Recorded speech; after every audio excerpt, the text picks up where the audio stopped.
Hello， 大家好，我是爱种菜的西小厨。已经11月份了，我们这里本周开始天气终于像个春暖花开的样子了。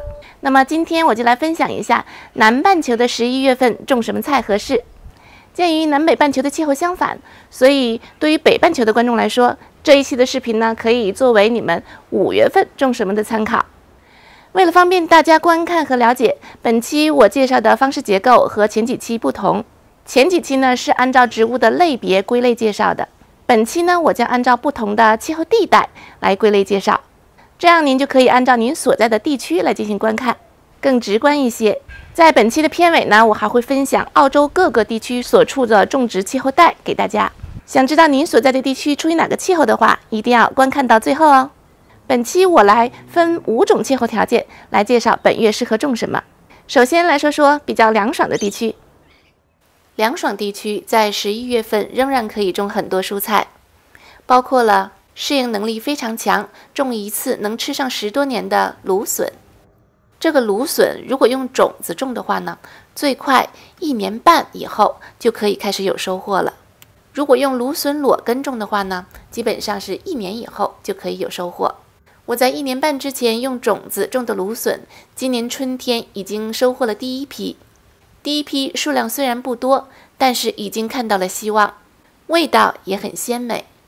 我之前分享过怎样用种子种芦笋，需要的朋友可以去观看。除了芦笋之外呢，各种豆角，不管是爬藤的还是矮生的，都适合现在播种。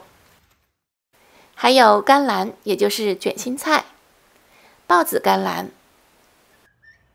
辣椒、青椒和彩椒，还有西芹，各种拌沙拉用的生菜、韭菜、玉米、茄子，以及各式各样的番茄，这些都适合在这个时节在凉爽地区种植。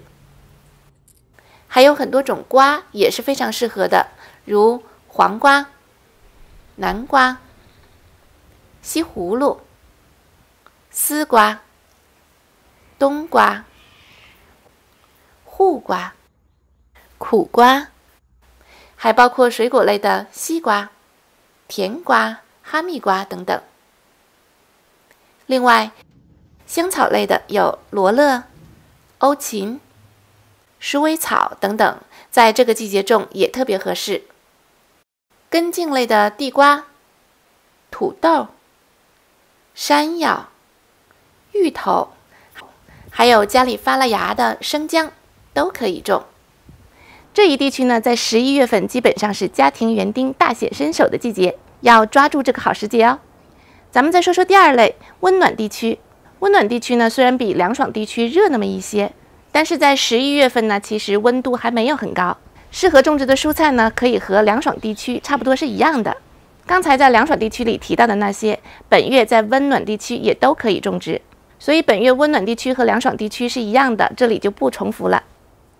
咱们再来看下一类，亚热带地区。亚热带地区的气候差异呢，和前2种比就差别大一些了。由于现在是春末夏初的交界时节，所以有一些可以在前面2种地区都能种的，那么在亚热带地区就不一定能种了。那么在亚热带的11月份还能种什么呢？其实能种的还有不少，比如豆角就可以，辣椒、青椒、彩椒类的都可以。刚才第一个说的适应能力非常强的芦笋，在亚热带现在种也不在话下。还有小生菜、西芹、玉米、茄子也都没有问题。瓜类有黄瓜、南瓜、西瓜、甜瓜、西葫芦，在这时的亚热带地区也能种。可以种的香草类包括罗勒、鼠尾草，但是在此时的亚热带不适合种欧芹了。由于气候较热，本月亚热带地区不适合再播种番茄了，因为现在在播种育苗，等到番茄需要开花结果时，气温就会太高，会影响授粉，甚至很难开花。现在说说更热的热带地区吧。热带地区本月适合种的就更少了，一个是玉米，另一个就是香草类的罗勒。其他的呢，由于太热，都不建议播种了。除了这4个地区之外呢，在澳洲还有一个种植地区，就是位于澳洲中部的干旱炎热地区。这个地区呢，由于植被少、干旱又热，所以被单独列了出来。现在我来简单的说一下，在这个干旱炎热地区，本月适合种的吧。可以种的有罗勒、豆角、辣椒、青椒、小生菜、玉米、黄瓜、茄子、番茄、西葫芦、西瓜、甜瓜。其实呢，这些能种的还不算少，但是由于气候干燥呢，要把这些种植好，需要勤照顾、勤浇水哦。这一地区呢，人口稀少，所以这里就不多说了。对于以上的总结呢，不知道大家注意到没有？其中有2种菜，在这5个分区中的任何一个地区本月都能种。对了，那就是玉米和罗勒。所以想种玉米和罗勒的，大家本月就放心种吧。估计看到这儿，有人会不太清楚自己所在的地区到底是哪个区吧？那么我现在呢，就把澳洲的城市所在地区按照种植的气候地区来归类总结一下，请看下面的图表。凉爽地区包括了塔斯马尼亚的所有地方，还有维多利亚的部分地区，像班迪狗、巴拉瑞特以及墨尔本的大部分地区。另外还有堪培拉以及新州的阿米德尔都属于凉爽地区。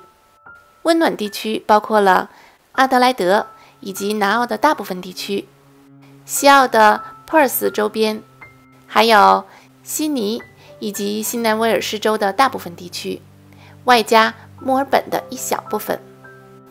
亚热带地区呢，包括了从昆士兰的凯恩斯开始往南的东部沿海地带，像凯恩斯、布里斯班、洛坎普顿，往南直到新州的拜伦湾，这沿海的一小条都属于亚热带地区。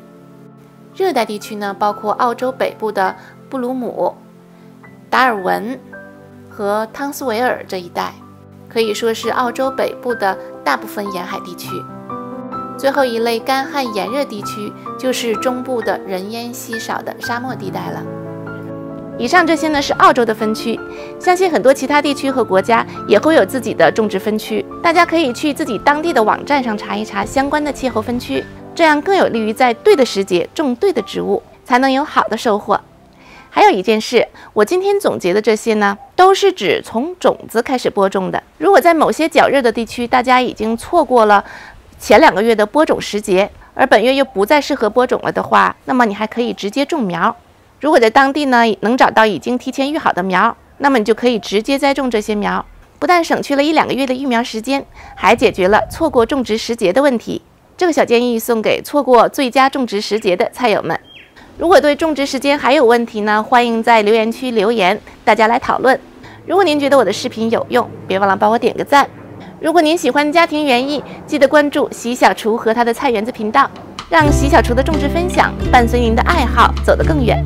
好啦，这一期的11月种什么就到这里了，感谢您收看我的节目，咱们下一期再会。